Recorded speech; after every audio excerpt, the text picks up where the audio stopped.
제가 찬양에 맞지 않는 컨택트입니다. 컨택트입니다. 이 컨택트가 우리나라 제목이고요. 어라이발. 어라이발? 어라이발. 벌 아닌가요? 벌이든 발이든 뭐 그거죠. 2016년도에 나왔고요. 드라마 SF 스릴러가 장르입니다. 미국에 제작을 했고 116분이에요. 2시간이 약간 안 되고. 국내 개봉을 17년도 2월 2일 날 했습니다. 12세 관람가고요. 해외는 PG-13이고 감독은 느니 빌레브, 각본은 에릭 헤이저가 각색을 했는데 이게 원작이 있어요. 원작 소설이 있죠. 원작 소설이 있죠. 내 인생의 이야기. 당신 인생의 이야기죠. 네, 테드 창의 네. SF 소설입니다.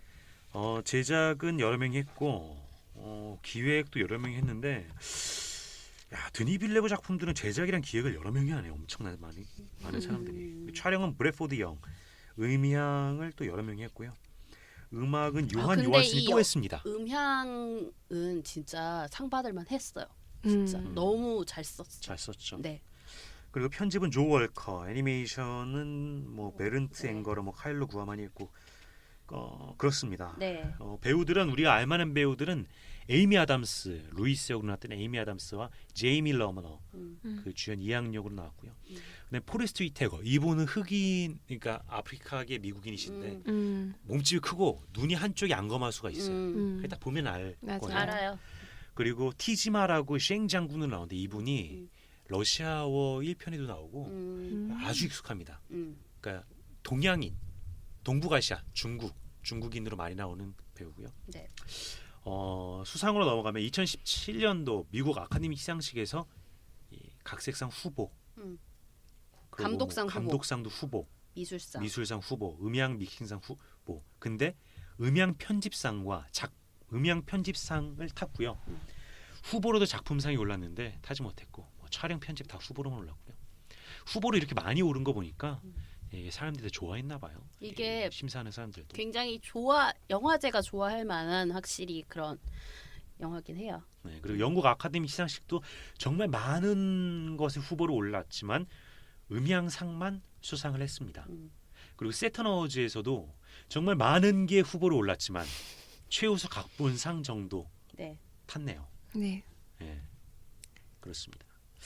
줄거리는 이게 뭐 영화 시작 장면은 플래시백 같은 뭔가가 나오지만 그런 걸 차치하고 약간 교차 편집이 들어갔어요. 그래서 있는데 그런 건 제가 설명 안 하고 그냥 이야기하자면 12개의 외계 비행선이 지구에 도착을 합니다. 이게 쉘이라고 불려요. 그게 뭐 미국, 중국, 러시아, 일본 세계 각지에 12개가 도착을 한 거죠.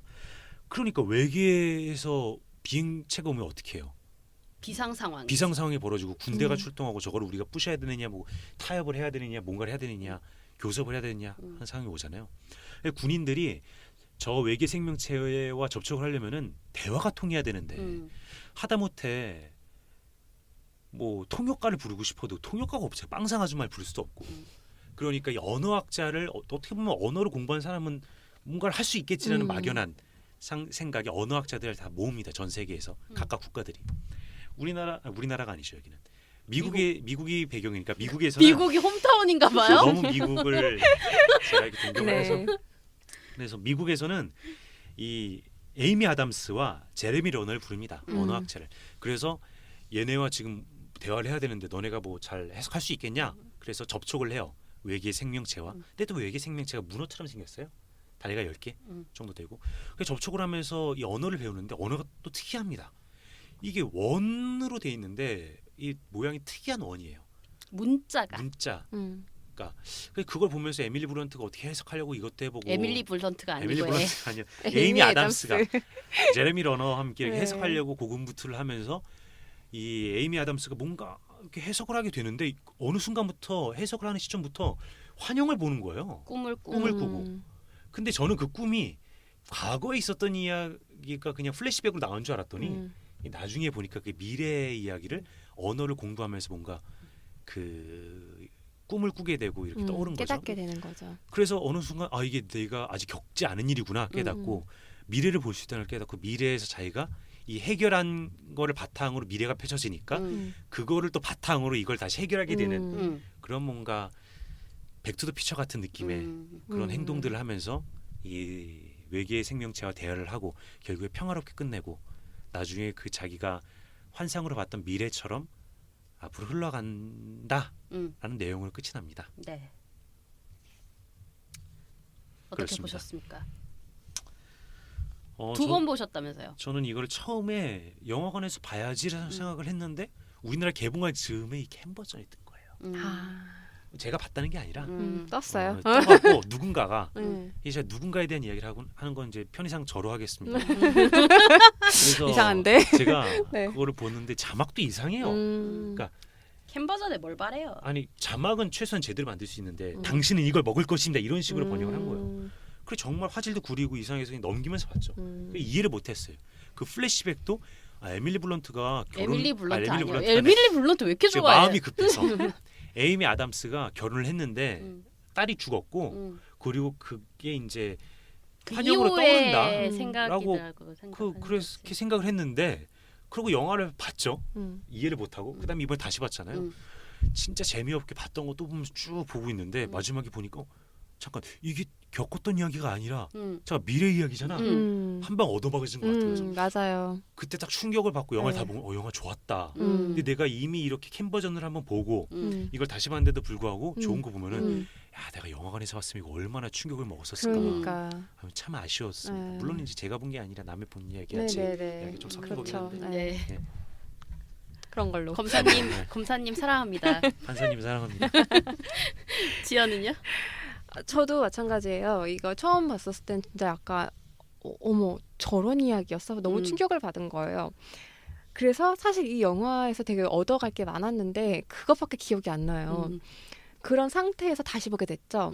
다시 보니까 아, 참 이 감독이 정말 스마트하다라는 생각이 들었어요. 왜냐면은 그 배우의 표정이나 이런 것도 두 가지 해석이 가능하게끔 그렇게 돼 있고, 그러니까 이게 우리는 모르는 거예요. 이게 과거를 떠오르는 건지 미래 때문에 혼란스러운 건지 모를 만큼 그런 애매한 표정을 짓고 편집 시점도 이게 과거인지 미래인지 둘 다 해석이 가능하게끔 다 편집을 해놓은 거예요. 그래서 아 진짜 되게 스마트한 감독이구나라는 생각이 들더라고요.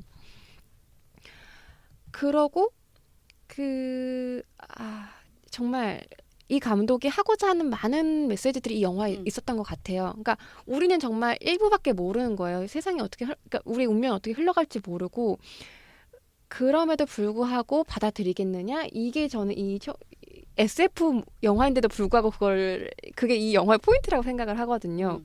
그걸 굉장히 잘 담아냈어요. 어떻게 보면은 많은 사람들이 매일 가지고 하는 고민이잖아요. 과거에 내 삶은 내가 미래를 알고 사랑할 수 있을까? 운명을 받아들일 수 있을까? 이거를 굉장히 잘 풀어낸 영화라고 생각을 해요. 외계인이라는 소재를 빌어서 참 쉽지 않은데요. 네. 저는 이 영화를 극장에서 봤고요. 일단 기본적으로 제가 SF를 굉장히 좋아하기 때문에. 하나 질문이 있는데 극장에서 보셨잖아요. 네. 전 넷플릭스에서 떠서 봤는데 여기 보니까 그 문자 나올 때 한글 자막으로 그 문자에 대한 뜻을 자막에 써주더라고요. 네. 영화관에서도 그랬나요? 네. 극장에서 봤는데 꽤 큰 극장임에도 불구하고 이 홍보에도 그렇게 신경을 안 쓴 것 같고 그냥 그 포스터에서 아카데미에 노미네이트가 됐었다 정도로만 하고 일단 포스터가 정말 포스터는 그냥 SF물이죠. 사실은. 근데 어쨌든 들어갔는데 굉장히 짜증났던 게 제 앞에 앉아있던 커플 여자한테 왜 그런 광크를 그렇게 기억하세요? 아니 그러니까 내가 왜 그러니까 이 남자분이 오자고 했던 것 같아요. 그래서 여자분이 왔는데 영화가 너무 어려운 거야. 그래서 계속 카톡을 그래가지고 진짜 계속 얘기를 할까 말까 그리고 되게 눈치를 되게 많이 줬거든요. 그랬더니 나중에는 폰을 넣더라고. 그래서 말았는데 영화 자체는 너무너무 좋았고요. 왜 이 영화가 문과의 인터스텔라라고 얘기를 하는지 문과 스텔라라는 말이 있는지도 너무 잘 알 것 같고 영화를 처음 봤을 때도 이거 너무 좋은데? 영화를 내리기 전에 한 번 더 극장에서 봐야겠다라고 생각을 했는데 시간이 안 맞아가지고 못 봤고 나중에 이제 파일을 받아가지고 보는데 거의 한 1년에 2번 정도는 복습을 하는 것 같아요. 이번에도 다시 보면서 이 영화 정말 잘 만들었다라는 생각을 했고요. 곳곳에 이 영화의 그 만듦새, 그러니까 이야기 구조를 상징하는 그 레퍼런스들이 곳곳에 숨겨져 있어요. 뭐 그 외계 생명체가 말하는 그러니까 문자가 원형이라는 것 자체도 처음부터 끝까지 이렇게 돌아간다라는, 그러니까 이어 있다라는 그러니까 선형이 아니라 원형이라는 거. 그리고 그 딸아이의 이름을 계속 얘기를 해요. 한나. 한나가 거꾸로 뒤집어도 한나고 바로 읽어도 한나고. 네, 영어 그러니까 스펠링이 그 그래요. 이효리 같은 느낌이죠. 그렇죠. 그래서 그런 느낌적인 것도 다 넣어놨고, 그러니까 저도 처음에 극장에서 봤을 땐 준호 씨처럼 그 에이미 아담스가 이 아이를 잃어버리고 이혼한 상태에서 이 영화가 시작되는 거다라고 생각했는데, 이 영화를 보는 내내 이상하다. 그러니까 처음 그 마지막에 이게 맞다 있다라는 것 딱 알고는 우와, 이 미친 감독 대박인데? 라고 생각을 했고, 모든 장면, 그리고 왜 그런 그 상징적인 그 씬이 공군 기지에서, 그러니까 집에서 공군의 헬기를 타고 이동을 해서 그 셀이 있는 곳으로 갈 때 그 제레미 레너가 그 에이미 아담스가 저술한 세 개의 그 앞에 부분을 읽어주잖아요. 그러니까 사용하는 언어가 그 사람의 정신과 모든 것을 언어 지배한다라는 그것으로 그 초반부에 이미 그 복선을 깔아놓고 그런 모든 씬과 그 구성 요소들이 최고다, 정말 최고다. 인터스텔라급까지는 아니지만 인터스텔라만큼이나 이 영화는 진짜 대단한 영화고 정말 잘 만든 영화다. 영화제에서 이렇게 많은 부분에 노미네이트 될 자격이 있다라고 생각을 했고요. 개인적으로는 에이미 아담스를 굉장히 좋아하는 배우인데 이 영화에서 너무 늦게 나와가지고 너무 슬펐고요. 저도 그러니까 이게 좀 엄청 젊게 나고 20대 30대 초반으로 나왔으면은 애 있을 만한 얼굴이 아닌데 생각했을 텐데 딱 등장부터 한 15살 아이가 있어도 되는 얼굴로 나오니까 일부러 많이 그렇게 헷갈렸어요. 만들어서 나왔겠죠. 근데 그 이후로도 딱 그러니까 예전에 이게 그 이전에 그 예쁜 뿜뿜하던 그 얼굴이 아니어서 좀 아쉽긴 역할부터 그렇고, 예. 근데 진짜 30대인지 40대인지 알 수 없는 음, 느낌이었어요. 에이미 아담스가 이 영화에서는. 그리고 저는 제레미 레너도 이 영화를 제외하고는 그닥 그렇게 매력적이라고 생각을 해본 적이 없거든요. 그가 맡은 그 이안이라는 박사 역할이 되게 착붙이었던 것 같아요. 되게 옆에 있으면 기대고 싶을 것 같고 되게 제레미 레너의 그 새로운 모습, 새로운 매력을 알게 되는 영화였어요. 저는 가장 명장면이 남편이 왜 절 떠났는지 알 것 같아요라고 했잖아요. 그때 남편이 있었어요? 몰랐던 부분이 가장 인상이 남았고, 그리고 사람은 그러니까 자기 이외 타자와 세상을 이해할 때 자기 자신이 가진 생각으로 이해하잖아요. 내가 이걸 먹고 싶은데 쟤도 이걸 먹고 싶을 거야. 이렇게 보잖아요. 그러니까 군인들이 출동을 하니까 군인들은 무조건 내가 남들을 쏴 죽이기 위해서 날 보호하기 위해 어쨌든 간에 누군가를 죽이기 위해서 자기들이 존재하기 때문에 모든 외부의 생명체와 외부의 문물이 오면은 적으로 상정을 하잖아요. 그러니까 어쨌든 간에 그래서 군인들은 무조건 중국 장군도 무조건 적이다라고 규정하고 끝까지 적이다라고 규정하는 것도 그렇고 미국 군대도 그렇고 군인들은 다 적이다라고 생각을 하고, 근데 언어학자들은 이게 남들을 죽이기 위해서 태어난 사람들도 아니고 직업 자체가 누군가를 그렇죠. 해하기 위한 사람이 아니라 이해하고 포용하고 뭔가 좀 더 남들과 소통을 해야 되는 직업이잖아요. 그러니까 적개심보다는 뭔가 평화로 왔을 것이다라고 좀 더 생각을 하는 것 같아서. 그러니까 모른다라는 게 포인트였던 것 같아요. 그러니까 모르고, 미지라는 모르니까 것 자체가 그러니까 죽여버려야 돼가 아니라 모르니까 내가 이걸 이해해야 돼라는 게. 모르니까 함부로 가정하지 마세요. 그거를 계속 얘기를 하잖아요. 그러니까 정말 이게 우리가 어떤 언어를 배우냐에 따라 우리 생각이 바뀐다라고 하면서 게임의 언어를 배웠었으면은 공격, 후퇴 이런 거밖에 모를 거고. 근데 실제로 그 중국 쪽에서는 게임을 마작을 이용을 해서 가지고 했다고 했어요. 그렇기 때문에 당연히 그렇게 받아들일 수밖에 없는 거고. 어쨌든 그런 면에서는 그래서 다시 한번 그냥 사람은 자신의 생각으로 타인을 이해한다. 음. 그래서 오해들이 발생한다라는 거를 그걸 한 참 번 더 잘 생각을 녹여냈어요. 하고 그 메시지를 정말. 저는 그 메시지 말고 그 외계인의 시각적인 구현 있잖아요. 네. 그것도 저는 되게 칭찬해주고 싶어요. 음. 사실 우리는 외계인 하면 그런 생명체보다 우리처럼 두 발로 서고 두 팔을 뭔가 가지고 엑스파일에 있고 나왔을 것 그러니까 같은데. 눈 크고 약간 해골같이 생긴 그런 외계인을 음. 상상을 하잖아요. 처음에 그 극장에서 그 외계인의 처음 그 실루엣과 그 문어다리 같은 거를 봄으로 인해서 헵타포드라고 하죠. 거기서는 그걸 보면서 뭔가 충격이지 않았나요? 약간 그걸 시각적으로 그걸 못 본 건 아니에요. 예전에 제가 일하던 팀에서 그 외계인과 관련된 그런 그러니까 이렇게 애니메이팅 구현할 일이 있어가지고 했었는데 그때도 그 주문 그 CD 팀의 주문이 그거였거든요. 그때 그 호킹 박사가 상상해낸 그 추측한 그런 외계인이어가지고 그와 비슷한 비주얼의 애니메이팅을 본 적이 있어요. 근데 이거는 거의 실사에 가까운 거잖아요. 저거를 저렇게 실사화를 했구나라는 생각이 들면서도 사람들이 좀 놀래겠다 한편으로는. 그러니까 일반적인 고정관념에서 가지고 있는 그 외계인의 이미지와는 굉장히 다른 모습이어서. 저는 첫 장면도 그렇지만 나중에 이 외계인의 진짜 모습이 드러나거든요.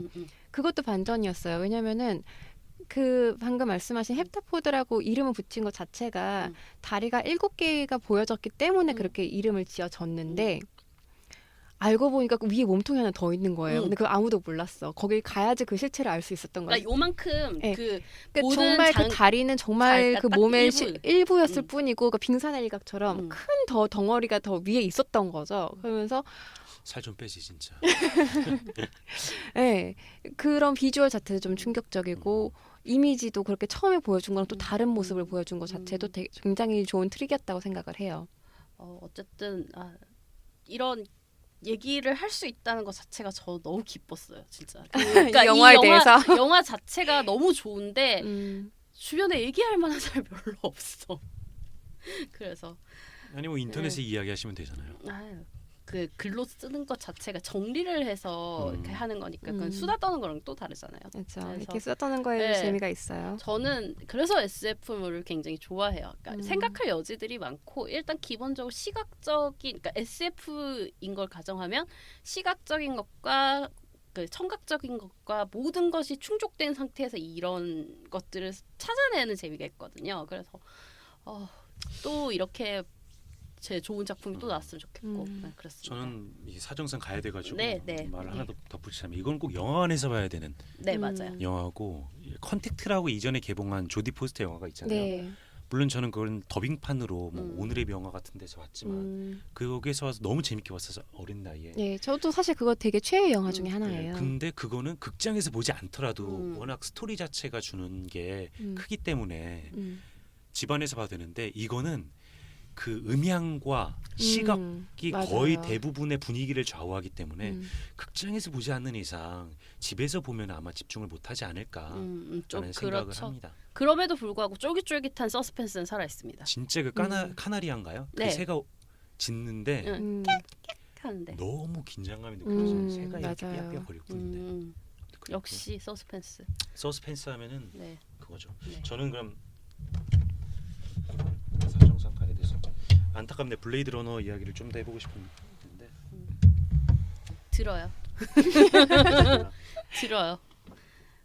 참 그 얘기는 하고 가세요. 뭐요? 그 제목 자체가 네. 컨택트와 어라이벌이잖아요. 뭐가 더 어울린다고 생각하세요? 어라이벌이요. 아 그래요?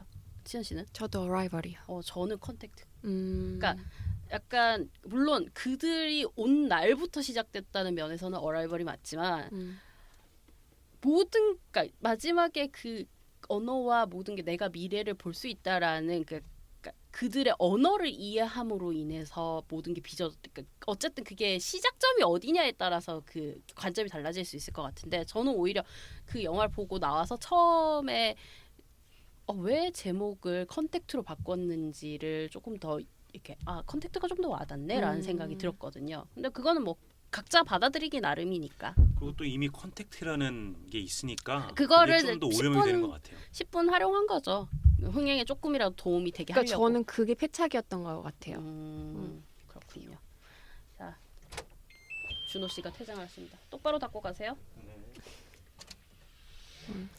저는 그게 패착이었다고 생각하는 이유가 뭐냐면 컨택트라는 영화는 정말 컨택트였어요. 외계인하고 접촉을 한 방식이 있었는데 이 영화에서 중요한 거는 외계인하고 접촉하는 거라고 보지는 않거든요. 그러니까 외계인들이 도착을 했잖아요. 그러고 이 영화의 그 수미상관 구조로 인해서 결국에 우리가 어떤 시점에 도착하게 돼요. 근데 그 도착한다는 게 arrival이에요. 그렇죠. 네, 그러니까 이게 컨택트로 왜 바꿨는지는 알 것 같아요. arrival을 하면 이렇게 와닿지가 않아요. 컨택이 더 와닿아요. 도착이라고 하는 것도 애매하고 타이틀이. 근데 영문으로서 arrival은 그 의미를 갖고 있거든요. 시간이 뭔가 도착을 할 때 arrival이에요. 그러니까 물리적으로 도착하는 것도 arrival이지만 시간이 사실은 도착할 때가 arrival이거든요. departure, arrival 이렇게 나눠지잖아요. 그렇지. 예. 그래서 저는 이 영화의 제목은 arrival이 맞다고는 생각은 해요. 물론 국내 개봉은 흥행에 따라 좀 달라질 수는 있지만 흥행력을 봤기 때문에 컨택트로 바꾼 건 같은데 저는 오히려 더 효과적이었다고 생각해요. 그러니까 한국 사람들에게 그냥 arrival 했으면 이게 왜 arrival일까라는 그러니까 일반적으로 그러니까 아까 말씀하신 것처럼 시간의 도착에 대한 생각보다는 1차적으로 그냥 도착 그쵸. 그걸 생각을 하니까 물리적으로는 물리적인 생각을 먼저 해버리니까 음. 오히려 그 미지의 존재인 외계인과 접촉 컨택트가 조금 더 와닿지 않았을까라는 그러니까 생각이 들더라고요. 와닿기 때문에 그렇게 한 거는 같은데 그리고 아까 얘기하신 그 전에 있었던 컨택트라는 영화를 의식한 것도 분명히 있었을 거고 저는 솔직히 영리하게 잘 바꿨다고 생각해요. 영리하게 잘 바꿨을 수도 있어요. 근데 저는 이 제목 자체가 엄청난 영리한 제목이라고는 생각해요. Arrival이라는 건 제목 자체가. 알겠습니다. 어쨌든 네, 뭐 이렇게 셋 다 호평을 하고 네. 마무리를 하도록 하겠습니다. 아 그리고 베니스 영화제 경쟁 부분도 들어갔었네요. 이 영화. 그럴만해요. 네. 잘 만든 영화고 개인적으로는 이 테드 창의 SF 소설인 내 인생의 이야기, 당신 삶의 이야기 이거를 영화를 보고 난 다음에 보고 싶다는 생각을 했었는데 아직도 못 읽고 있어요. 그래서 네. 그렇습니다.